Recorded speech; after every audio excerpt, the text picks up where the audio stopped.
extended coffee break, and I would like to continue by introducing our next speaker, Sema Ketenci. She completes her high school degree in Manisa. She enjoys nice people and nice summer vacations, her hometown, Izmir, but the university education leads her way to Istanbul.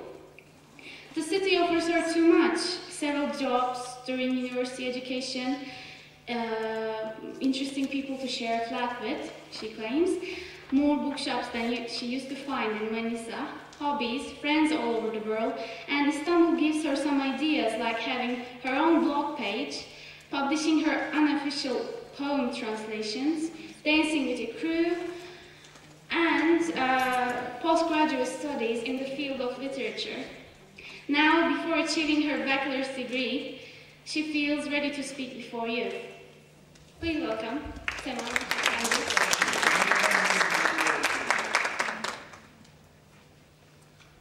Dear academicians, chairs, attendees, and my friends, I hope everyone enjoyed the coffee break and ensured their path to paradise. Well, I need to thank each and everybody for providing me with this chance to speak here. James Bond awoke early in his dingy room at the Crystal Palace on the heights of Pera, and absent-mindedly he reached down a hand to explore a sharp tickle on the outside of his right thigh. Something had bitten him during the night. Irritably he scratched the spot. He might have expected it. He only looked to see if there were the blood spots of scratched backs on the wallpaper. The 19th and 20th centuries introduced us with several traditions in philosophy, most of which shaped and were shaped by the two world wars and remapping of the world geography. To a great extent, the already existing polarity on the world map became even stronger. As one consequence, we were given the concept of other and othering in the first half of the 19th century, soon to be followed by us and them mentality, quite divided. Over the last 200 years, this concept has been attached political, economic, social, and psychological definitions.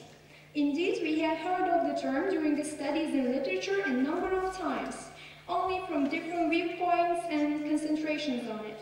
Stereotyping, racism, gender problems, colonialism, and of course Orientalism, which I will be dealing with today. The term Orientalism originally referred to the works of French artists in Europe, who widely drew materials from their stays in non-European countries. Later on, it has evolved in the meaning to the extent that now it defines the representation and depiction of the Eastern way of life by the Western artists and academics. In contrast to the enlargement in the meaning, the term included only a limited body of works that was produced mainly by the continent of Europe.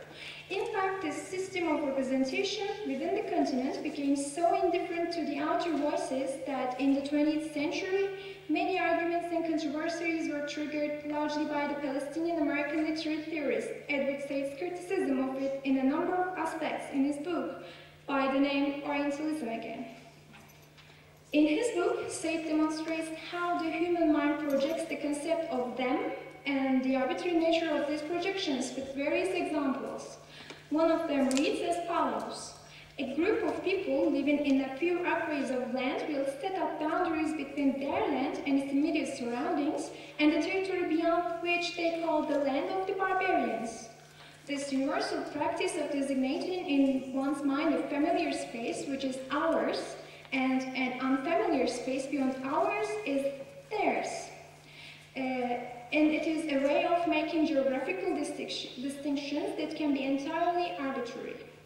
In this extract, Said connotes the geographical difference as a key factor in the formation of the other in human mind, also considering the means of communication to be captious, particularly in cross-border and cross-cultural correspondence, as they can be and has been altered and rearranged for specified purposes in the history of human, in many instances. At this point, I'd like to draw your attention to one of the most popular 20th century characters, Agent 007, and the fifth book of the series named From Russia with Love. The book itself was popularized among the readers, as well as the film version with Sean Connery's interpretation of the Agent 007. Both the book and the film scenes that take place in Istanbul and that actually bear the whole action within the narration. So it would not be inaccurate to say that Turkey was given a comparatively important role in the book and the plot. And considering the short time stay of Fleming in Turkey, only 2 years before the publication of his novel, one would anticipate a faithful representation of the country and its people, or denominate the existing representation a faithful one. But unfortunately, it is not the type of descriptions we have in the book. Yet, considering a teenager person living in the middle of Europe and having no connection with the other end of the continent, she would safely rely on the source without examining or giving much thought to every detail. However, today I'll be focusing on Turkey as it is depicted in the novel. But before, I'd like us to see a couple of minutes video. This is from the film version, and actually you can see this belly dancer all this scene long.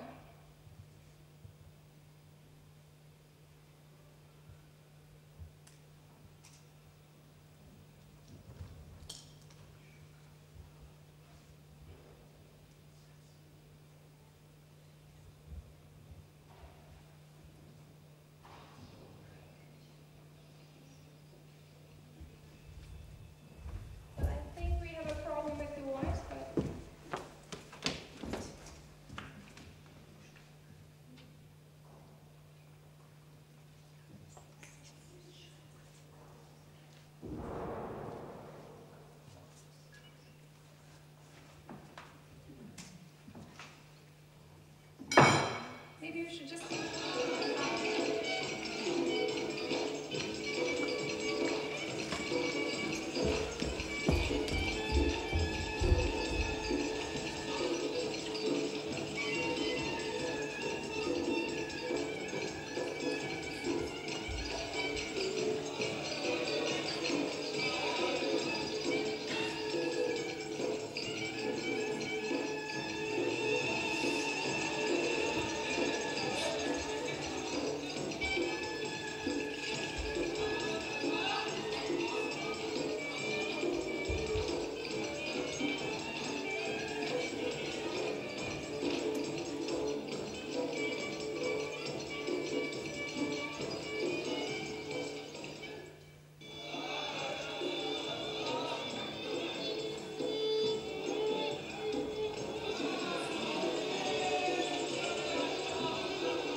that I quoted in the beginning of my speech, it is from the book, and it is James Bond's first night ever in Istanbul.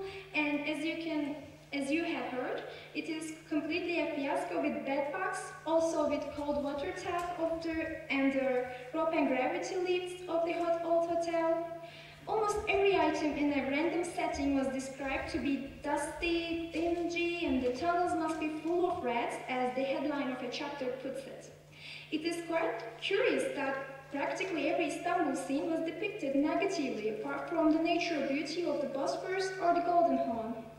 Taking the time gap between our period and the 50s Istanbul into account, it seems reasonable that many things has changed in the city. Hence, one attempts to rationalize the change that the city underwent. Still, it is only until somebody reads the passage that I'd like to share an extract from. It is in the chapter named Darko Kerim, and Bond is merrily describing his way out of Taksim Square in a Rolls Royce. The passage reads, punctually at night, the elegant walls came for him and took him through Taksim Square and down the crowded Istiklal and out of Asia. The thick black smoke of the waiting steamers streamed across the first span of the Galata Bridge. Then the way was clear and the European section of Istanbul glittered at the end of the broad half-mile bridge. This is a nice passage that I have reached and that bears strong descriptions of the environment, together with an incredibly false geographical information. For Taksim Square is not in the Asian side of Istanbul, and it has never been. Actually, the changes I have been bringing about were not about geographical ones, which takes a couple of thousand years, indeed. At this point, we need to remember Said's argument about the geography as a key factor in terms of the creation of the other, which can be quite arbitrary and up to the individuals. An uninformed reader would just read the passage as it is. However, it is such a loss of credence for those who are familiar with the city and its districts. The former will remain indifferent to the misrepresented other. Now I'd like to move on to a representation of the Eastern woman, both in the film and the book. Well, being the most famous entertainment associated with the Arabic geography, belly dance was there for particular scenes of the book. Illustrations on the film posters and cassette covers, as you can see on the projection, well, are film's opening scenes too. East, being depicted as a geography for exotic pleasures and discoveries, has always been a place to search for new adventures and excitement, which the women could not escape being a part of it. In From Russia with Love, we have the highly sensual descriptions of women at times, most outstanding of which is the catfight scene of two gypsy girls who are to fight as the tribe's rules commanded.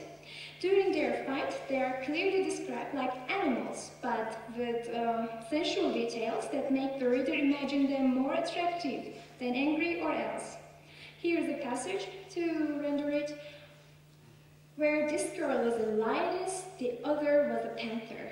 As they circled, they tore off the last rags of them and threw them into the audience. The moon shone on glittering eyes, and there was the whisper of hot, panting breath. The light glinted off their heaving breasts and stomachs. There's more to this scene, actually, than that I can cover here, but briefly, it is perfectly possible to argue that the two gypsies are represented in a far different way than the hotel room of the early pages, despite the general attitude that the gypsies are supposed to be ignored or excluded. So, there's another character from the book, Darko Kerim, and his character is quite curious, I'd like to say. Darko Kerim, with his pretty familiar and common Turkish name, is one of James Bond's allies and guides him through his stay in the city. His character profile tells us that he is one of the many sons of a Turkish father and an English mother. However, his own ideas about the Turks and what he relates to Bond about his own father is odd and seems ironic at the same time, especially when put together with the way himself is being depicted. Here is a passage to throw some light on Darko Kerim's thoughts on the Turks. That is the only way to treat these damn Turkish people. They love to be cursed and kicked. It is all they understand. It is in the blood. All this pretense of democracy is killing them. They want some sultans or wars and rape and fun. Poor brutes, in their striped suits and bowler hats. They are miserable. Kerim downed a glass of rakı and wiped his mouth on the back of his hand.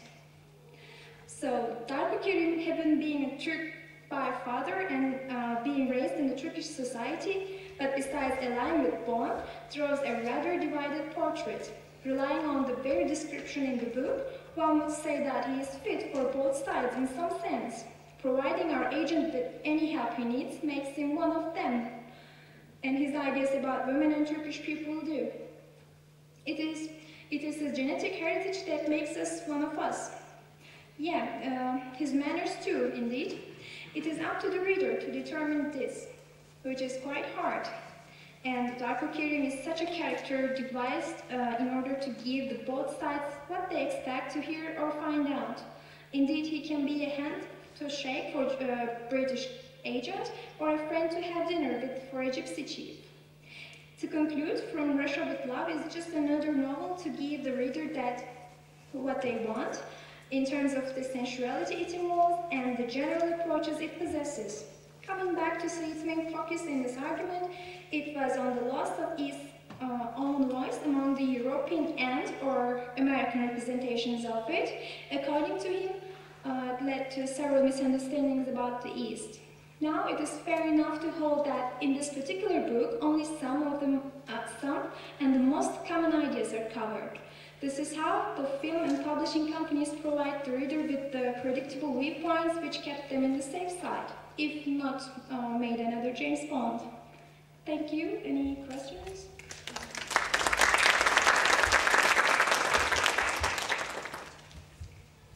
I can have your questions to the speaker.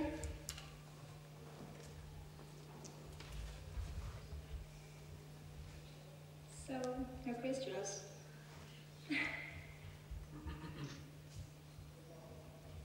Well, I need to thank you then for listening, for your patience. Enjoy your stay in Ankara.